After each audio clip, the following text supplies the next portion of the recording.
सबसे नमस्ते प्रणाम। मैं अनीता यादव। मेरे यूट्यूब चैनल पे आप सबका स्वागत है। मेरे भाई बहन दर्शक लोग से हाथ जोड़ के विश करती हूँ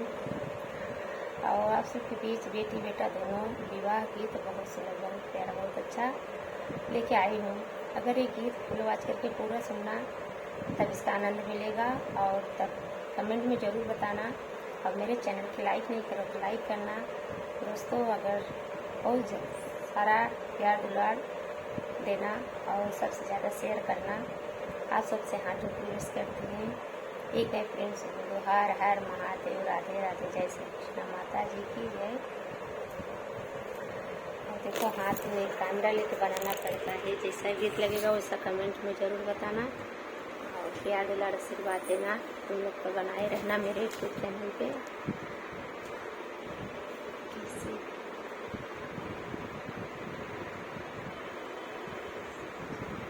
सजवाही मोरे बाबा उगला तरैया, मोरवा उगला सुकौ, सजवाने हुए बाबा पड़ई तरैया, मोरवा उगला सुकौ, सजवाने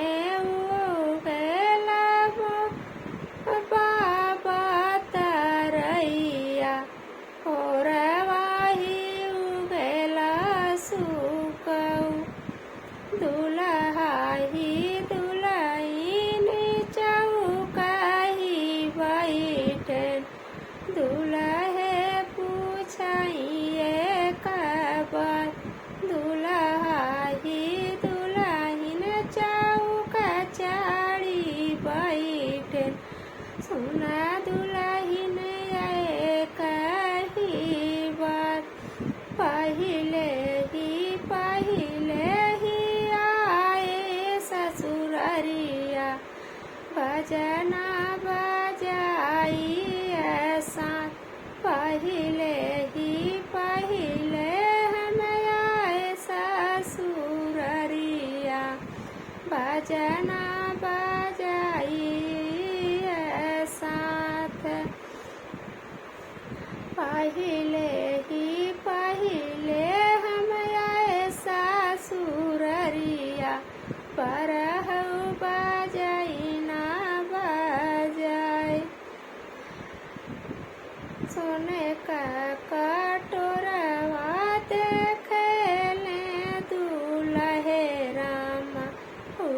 है दहेजहा माले, सोने के कटोरवा जो देखले दुल्हे राम, है दहेजहा माले, एतनी बचन जब सुनली दुल्हना दे, मनवा दुखित होई जाय, एतनी बचन जब सुनली दुल्हना दे, मनवा चल होई जाय, है कटोरवा स्वामी भैया दुलरुआ, पिया ले भोरी में दूध, सोने का कटोरवा स्वामी दुलरा बीरनुआ, पिया ले भरवही दूध, सोने का कटोरवा स्वामी भैया बीरनुआ, पिया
सब पूछती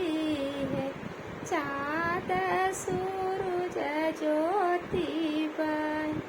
काही के मोरे जीजा चौक से उठ काऊया बटई तो है थोड़ सोने का कटोरवा साला चाहे हमें ताहे जावा तबई हमाल चबबिया सोने का कटोरवा साला ले बैता है जावा तबई हमाल कर बिया बिया हल रानिया चौका पार छोड़बै चली जाबै बजना बजाय बियाहल बहिन साल तेरे चौक पार छोड़बै चला जाबै बजना बजाय सोने का कटोरवा ताहे जचाऊ देवा तब जाबै अपने साथ सुना सुना मोरे जीजा तनी ही छोटी बतिया यही पर से गया तू ऋषिया सुना सुना मोरे जीजा तनी छोटी बतिया यही विदा गया तू चाँद ही सूरज बाहिनिया संकल्पे कावन हऊ कटोरवा बुनिया चाँद सूरज जिया बाहिनिया तुम्हें संकल्पे सोने के कटोरवा का हऊ चीज चाँद सूरज यस बाहिनिया संकल्पे जीज काऊ हऊ सोने का कटोरा चाँद सूरज यस बाहिनिया संकल्पे जीज सोने का कटोरवा का हऊ चीज ले तू जाता जीजा सोने का कटोरवा हंसी खुशी ले जा बाही ले जाही जीजा तू सोने का कटोरवा खुशी रही है बहिनी हमार ले तू जाता जीजा सोने का कटोरवा बियाहल बहिनी जिनी जा छोड़ हंसी हंसी घोड़वा से उतरे दूल्हे राम बियाही कटोरा ले जाए हंसी हंसी मड़वा में गईले दूल्हे राम बियाही रानिया ले जाए। हाय दोस्तों, जैसा लगा वैसा जरूर कमेंट में बताना और प्यार दुलार आशीर्वाद देना। आपके राग नहीं बन रहा है।